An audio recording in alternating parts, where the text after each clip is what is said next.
Bonjour chicos, aujourd'hui nous allons connaître les jardins botaniques Lancaster. Nous allons sortir de l'institution et aller là pour voir un grand contact avec la nature. Allez-y! Le jardin botanique Lancaster est un centre d'investigation qui appartient à l'Université du Costa Rica. Il a été créé à partir de 1973. C'est un lieu d'intérêt pour les scientifiques et les gens qui aiment étudier les plantes dans son moyen sauvage. Il est parfaitement divisé en sections. Les orchidées, les jardins japonais, la forêt humide secondaire, les cactus et les succulentes, les fougères, les Saint-Jean-Béraud, les broméliacées, les palmiers. Nous allons commencer notre tour par les orchidées. Allez-y. Les orchidées sont plus ou moins 30 000 espèces. Elles font partie de la famille des épiphytes, c'est-à-dire elles grandissent sous les arbres mais sans leur faire du mal.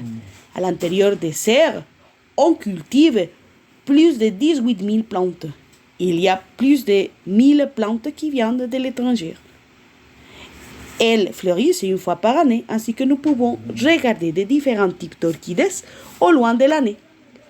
Il y a une grande variété qui nous invite à revenir pour la 12e fois. Les poissons et les grands jardins bleus vous donnent la bienvenue pour s'introduire dans le jardin japonais. Le jardin japonais est une donation du gouvernement du Japon. Il a été inauguré le 28 mai 2009. Nous pouvons voir la rivière avec les pierres qui va vous donner une fraîchesse au paysage. Très joli. Les jasmines aussi et les cactus préhistoriques. Les lanternes en pierre, les pontes en forme d'arc, c'est bien, et quelques poissons qui vont vous donner la bienvenue dans les lacs. C'est complètement typique, c'est simple et c'est typique. Les ponts de la vie, pour vous parler, pour vous dire qu'il y a une destinée qu'il faut choisir chacun. Chaque fois que vous devez tourner les chemins, ça va vous indiquer que vous devez faire des décisions grandes dans votre vie. Voilà. La végétation entoure ces ponts de la vie. Alors, nous ne devons pas oublier qu'il y a la forêt de bambou. Cette forêt de bambou va vous donner la fraîchesse dans les jardins japonais. C'est propre de la végétation. La forêt secondaire est une forêt détruite, mais qui vient d'être régénérée. Il y a des chemins naturels, voilà,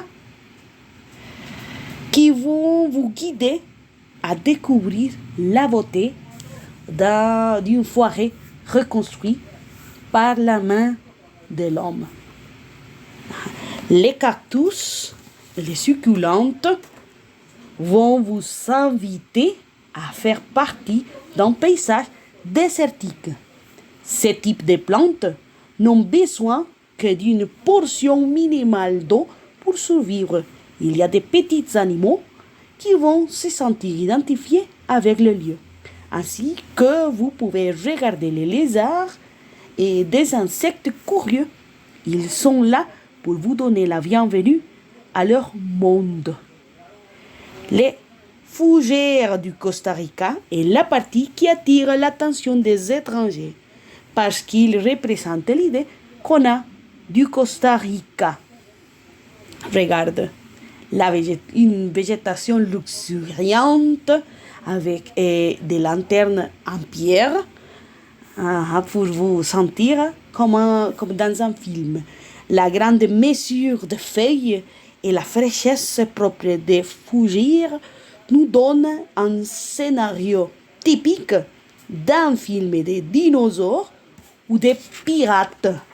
Mais la végétation en grande dimension est propre de nos forêts tropicales humides depuis toujours. Il y a des histoires des anciennes avec ce type de feuilles.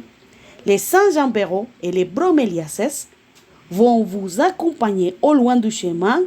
Les rouges et l'orange va vous donner une vision exquise, renfermée dans un immense verre de plantes de taille moyenne. Ils vont vous faire sentir dans une véritable forêt des contes, des fées. Voilà.